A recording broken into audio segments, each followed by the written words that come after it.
Hi YouTube, my name's Heidi, and I thought about writing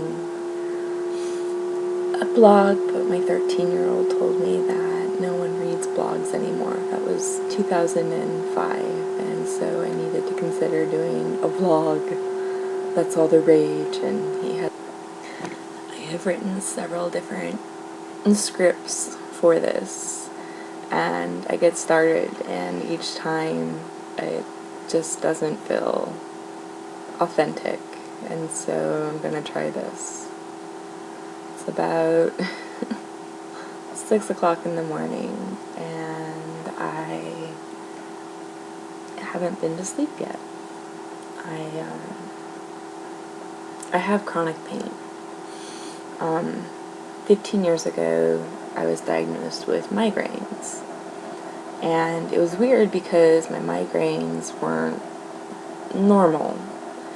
A day or two beforehand, I would get these like really sharp pains in my hands and my bones. It felt like these knives were just like digging and stabbing, and so the doctor basically told me it was an aura. Now, if you don't have migraines, what an aura is, it's normal visual disturbance that'll occur. So you might be driving or something and you'll see like this big black dot right in the middle of your vision, or you'll get tunnel vision. Ironically, on some of my more mild migraines, I'll get blurred vision in an eye. That's normally if I've like burst blood vessels in my eyes. That tends to happen. But so what they were telling me basically was that these were warning signs that I was having. They were my aura. My migraines weren't too bad in the beginning. My migraines were once a month, and they would lay me out a day or two. Have to be in a really dark room, no sound, get really grumpy. I remember I had, I live where it's really, really hot, so I had, like the really nice thermal insulated curtains already, and that still didn't make my room dark enough, so like I had them taped up trash bags on my windows, black trash bags, so there would be absolutely no light in my room. And now I don't even know if it's handy, but I sleep with a sleep mask to keep the light out. But at any rate, I had the migraines, and over the years they've just gotten worse and worse and worse. And so I've decided to start this vlog to kind of share my experience with not just migraines, because I have a whole list of medical problems, and I just want to have a safe place to share it. And if somebody can learn something from my experience of dealing with doctors and trying to get them to listen to you and get them to talk with each other, if anyone can get something out of that, that would be amazing. And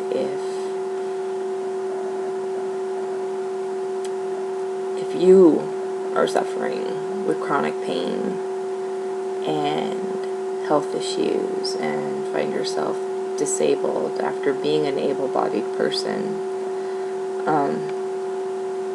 can feel really lonely.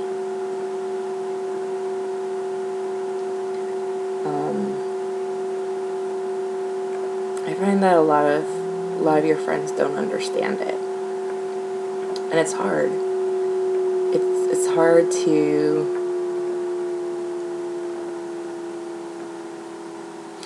to understand when a person can't leave their bed for days because they're in so much pain.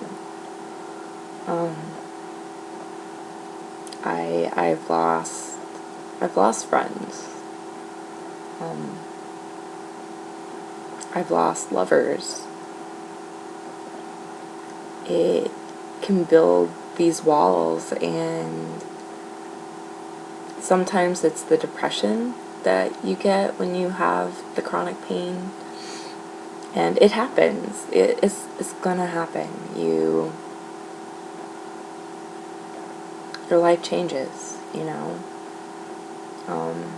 I'll probably go into more detail as time goes on about my story. But, you know, I thought about starting it with my whole drawn out story, but, you know,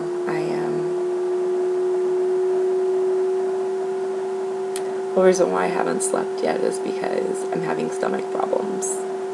And I was in excruciating pain up until maybe 20 minutes ago. And I have taken all the meds that I can for my stomach that I'm supposed to take. So, if you're wondering what's wrong with my stomach, I have a tendency to get stuff like gastritis or inflammation of my intestines. And the reason why I have that is, so migraines, turned out, after a lot of years, wasn't my only issue. Turns out the pain that I was getting that was confusing the doctors, like, well, that's kind of weird, but we're just going to say that's migraine. Turns out I have neuropathy. Neuropathy is when the nerves don't send the right messages to the brain, or they just decide to do whatever the heck they want. Like, oh, you know, we feel like sending electrical impulses up and down your arm and give you that nice, like, electroshock feeling, or hey, we just want to give you a whole lot of pain down the entire left side of your body. It'd make for a great day. Well, nerves are how your brain sends messages to every part of your body. That message is sent through the nerves. So I have nerves in my stomach. And because I have neuropathy, my stomach doesn't always work right. And so my stomach will stop digesting food, my intestines will stop passing it, and stuff will get stuck in there, and it can make me really, really sick.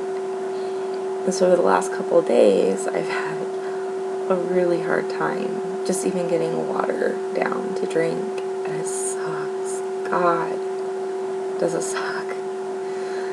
And you get hungry. Oh my gosh, you get so hungry, and you want to eat, and so you try to eat like freaking just Melba crackers. That's it. Try to eat that, and then you're throwing up, or you're doubled over in pain. And I'm taking 2 Prilosec a day. I take 2 Zantac a day. I have anti-nausea medication.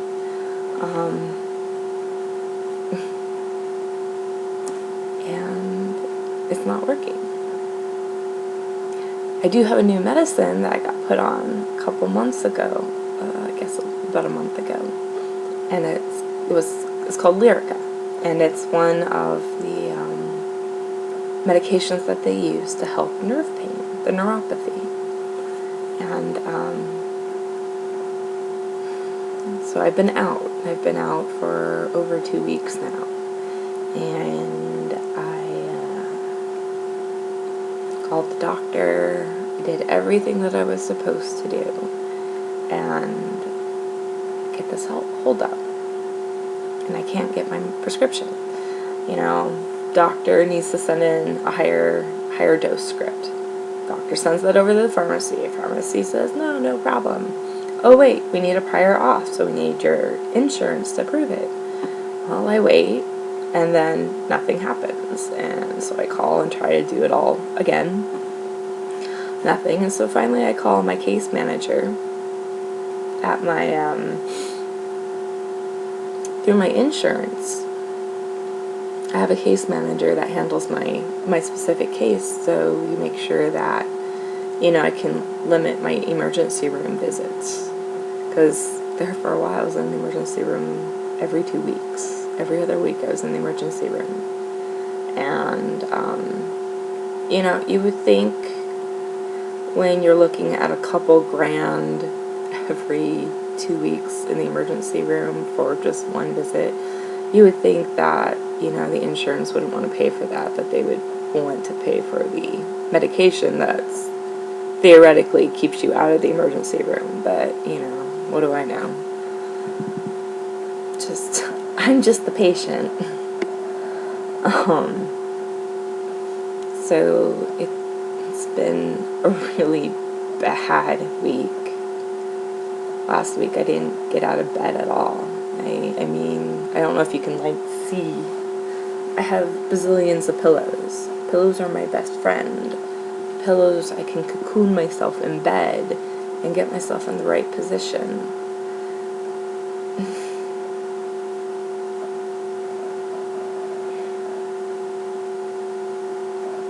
And that's pain.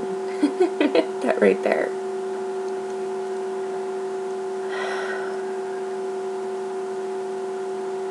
It sucks.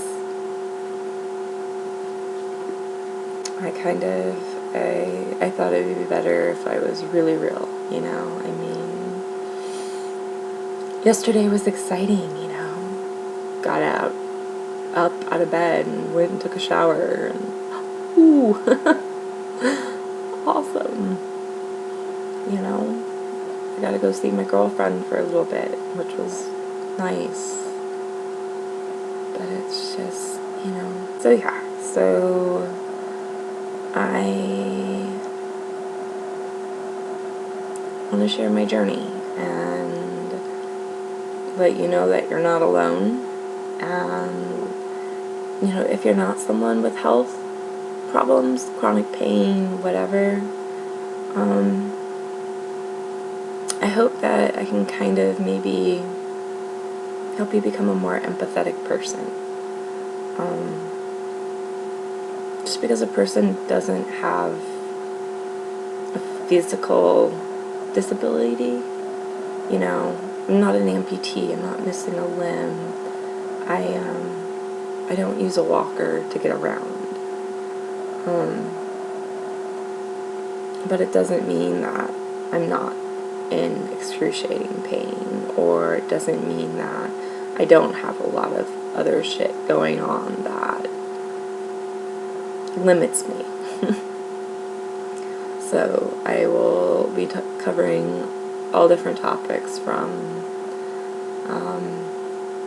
friends, what happens with your friends, what happens with jobs, and, you know, at what point in time do you think about filing for disability, if that's something you need to do, and how to, you know, just keep on your doctors to get them to listen to you and run the tests that you need. 15 years I pushed my doctors, you know, to keep investigating, like, you know, there's more to this, and so I finally got the nerve study done, and voila. I finally got my diagnosis, which is, it's good. I now know why my body misbehaves. But sometimes getting that diagnosis doesn't mean there's much option left for you. I mean, for me, there's 2 medications I can take. 2. That's it. 2 medications for nerve pain. One is Lyrica, the one that I'm trying to get approved right now, and it actually works pretty well. And the second one is gabapentin. And gabapentin they tried me on a couple of years ago, and I had a severe allergic reaction to it. And they don't cure you. They just help make the effects of the neuropathy less noticeable. And the bad thing about neuropathy is as you get older, it gets worse. It's kind of like a degenerative sort of disease, you know. Can't really rehab your nerves. The best thing you can do is keep moving, but you got to not be in pain in order just, keep moving, and that's hard. It's hard. And that'll be something else I talk about, is learning how to listen to your body. Really important to learn how to listen to your body and know when to take the breaks when you need them. Stop before you overspend yourself, because so many times I've done that, and then I'm down for like 3+ days. And had I just taken care of myself from the get-go. So, yeah. So, down below, I will hopefully have a link in the description to my email if anyone has questions for me, and I'll probably do these, I'll do them pretty frequently, I think, so that way you can kind of see the daily struggle as it can be. So I hope that you have an amazing day with much sunshine, laughter, and joy in your life, and even though it's time most people are getting up, hopefully I'll be able to get a little sleep here soon. So have a great day, and I will talk with you later.